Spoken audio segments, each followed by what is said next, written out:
All right, what's up guys? My name is Zach and today I am driving a 2005 Nissan Sentra SER Spec V. Up front is a 2.5 liter inline 4 and down below is a 6-speed manual transmission. Now I am super excited to be driving this car for two main reasons. First of all, this car is an absolute gem, only having 39,000 miles on the car. I don't think I'll ever drive a Sentra SER with that low of mileage ever again, so it's always exciting to drive a low mileage car. But the second reason is because it's the Spec V, meaning it gets the 2.5 liter inline 4, which is shared with the SER trim, but it gets a 6-speed manual only, and it gets a limited slip differential up front, which makes the car handle so well. It's an amazing driving experience. It's light, around 2,700 pounds, and it's just this chuckable, fun little car. Now there are some suspension modifications that come with the Spec V trim level as well, and overall it's just so fun. So let's get into that 2.5 liter inline 4. Makes about 185 horsepower and makes about the same amount of torque, which is fantastic. That's a really nice feature of the SER Spec V,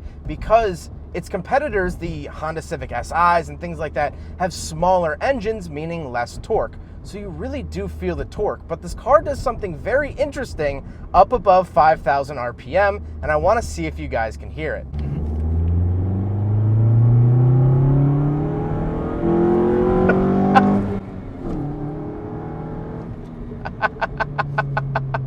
Oh man, that's so fun. Like I said, paired to it is a 6-speed manual transmission that is part of the Spec V package. The other trim's got a 5-speed manual, and I really love it. It's geared really well, and it's nice and easy to get into gear. The clutch is really nice and light. It's really notchy in terms of the shifter, and overall, it's a pretty simple system. Last but not least about the drivetrain, of course, the Sentra is front-wheel drive, but like I said, it has that limited slip diff up front, which really helps keeping cornering speed up and making it a really fun front-wheel drive car to actually drive. So with that out of the way, let's talk about the interior. Well, in front of me, I have 4 gauges. On the left is my fuel, then I have my speedometer, tachometer on the right, and my coolant temperature.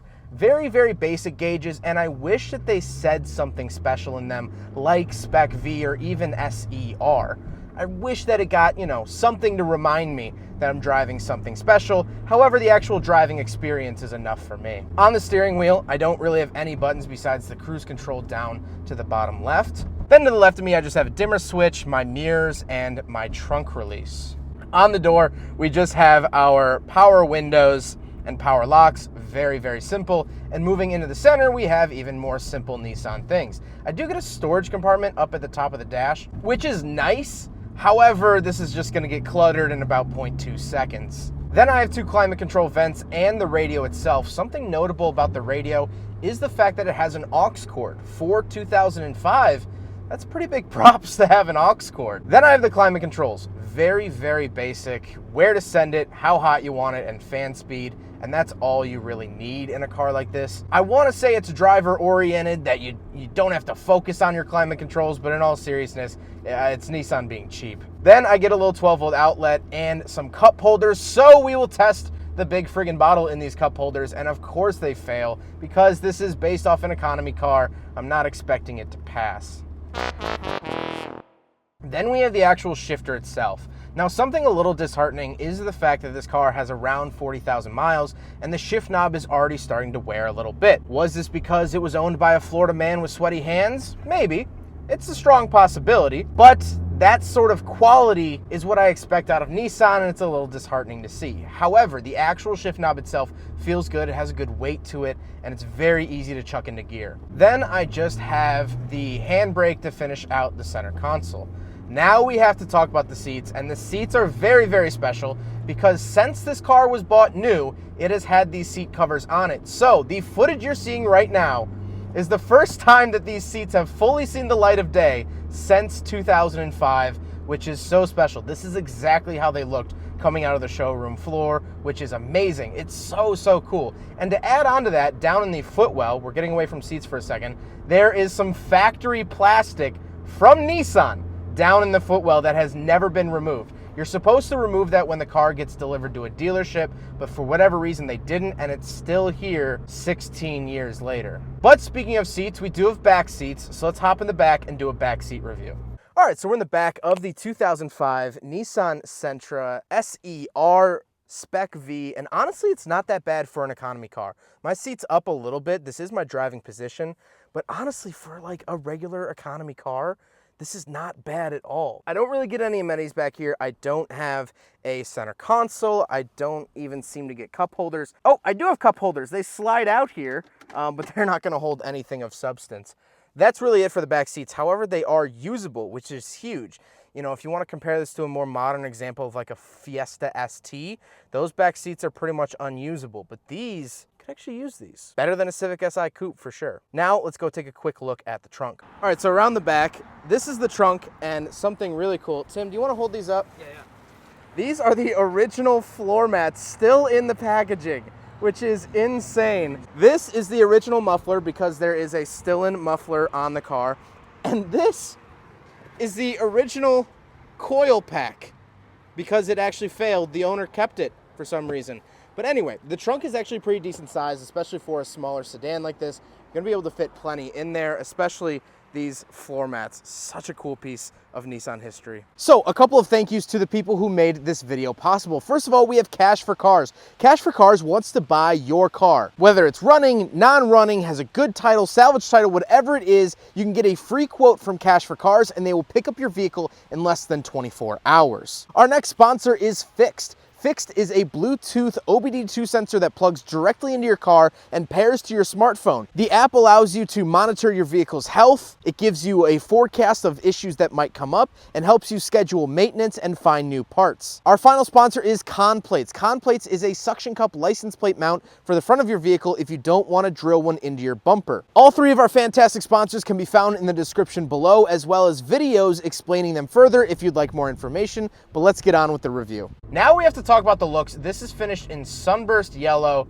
and I absolutely love the look of it. If you're gonna buy a cool car like this, you need to get it in a cool color, and I think this is the coolest color it came in. I've seen them in blue, I've seen them in red. They don't grab your attention like this car does. And so now, we gotta talk about my final thoughts on the SER Spec V. Well, first of all, I think there's some very funny things about this car. It's called the Spec V because there was the Skyline V Spec. Nissan didn't want to confuse people with the Spec V and V Spec, so they just named it. It's all stupid. Nissan's very, very weird. But what I truly love about this car is just how it handles and how it drives.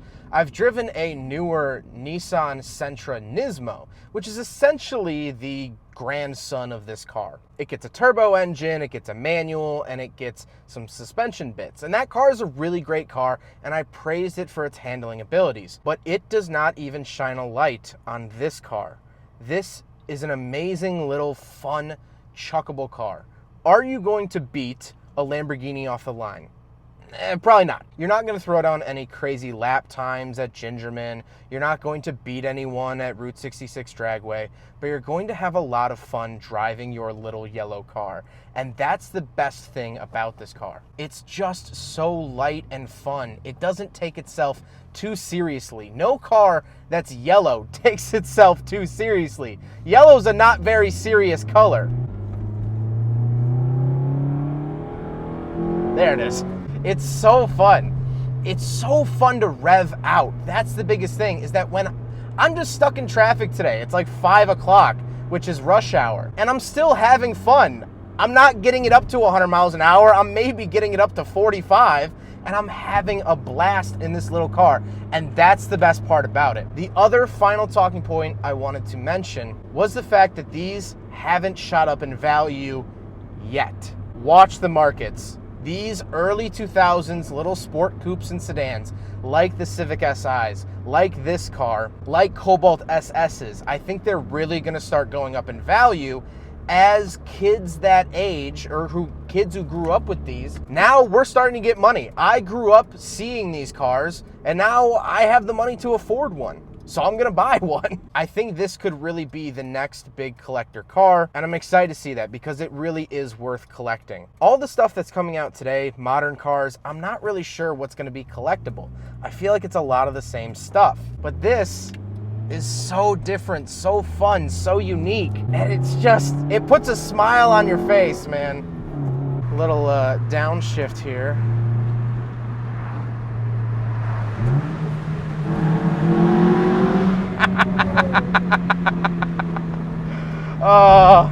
Well, huge thank you to my good friend Tim for letting me take out this car. It's absolutely awesome. This is a gem, under 40,000 miles.